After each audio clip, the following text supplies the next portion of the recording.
There's no such thing as a dragon. Jack Kent. There's no such thing as a dragon.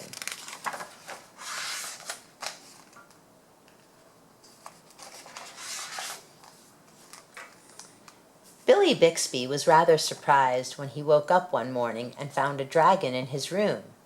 It was a small dragon, about the size of a kitten.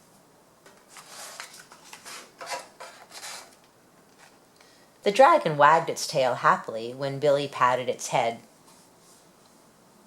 Billy went downstairs to tell his mother.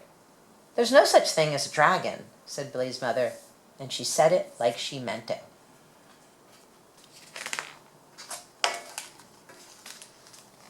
Billy went back to his room and began to dress. The dragon came close to Billy and wagged its tail, but Billy didn't pat it. If there's no such thing as something, it's silly to pat it on the head. Billy washed his face and hands and went down to breakfast. The dragon went along. It was bigger now, almost the size of a dog.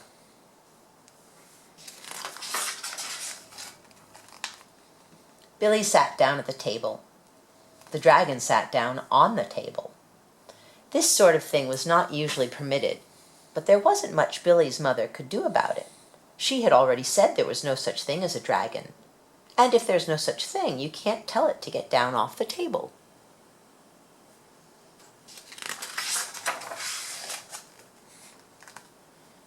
Mother made some pancakes for Billy, but the dragon ate them all.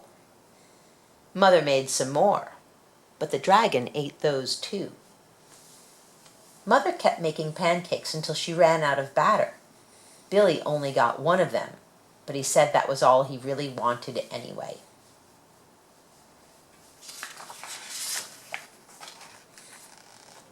Billy went upstairs to brush his teeth. Mother started clearing the table. The dragon, who was quite as big as Mother by this time, made himself comfortable on the hall rug and went to sleep. By the time Billy came back downstairs, the dragon had grown so much he filled the hall. Billy had to go around by way of the living room to get to where his mother was. "I didn't know dragons grew so fast," said Billy. "There's no such thing as a dragon," said Mother firmly. Cleaning the downstairs took Mother all morning, what with the dragon in the way, and having to climb in and out of windows to get from room to room.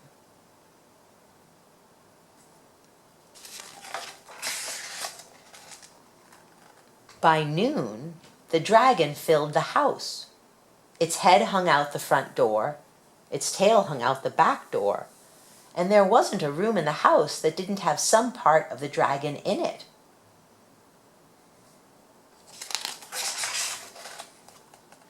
When the dragon awoke from his nap, he was hungry. A bakery truck went by. The smell of fresh bread was more than the dragon could resist. The dragon ran down the street after the bakery truck. The house went along, of course, like the shell on a snail.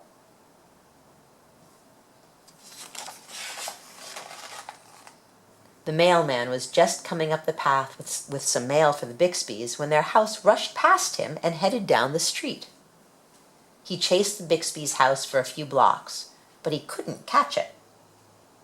When Mr. Bixby came home for lunch, the first thing he noticed was that his house was gone. Luckily, one of the neighbors was able to tell him which way it went. Mr. Bixby got in his car and went looking for the house. He studied all the houses as he drove along.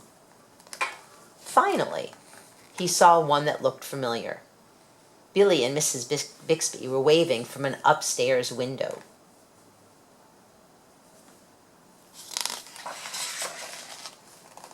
Mr. Bixby climbed over the dragon's head, onto the porch roof, and through the upstairs window.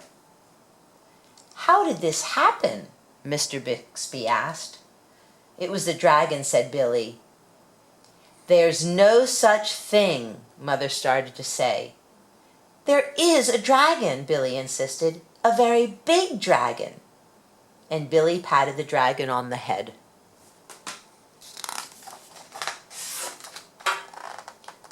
The dragon wagged its tail happily. Then, even faster than it had grown, the dragon started getting smaller. Soon it was kitten size again.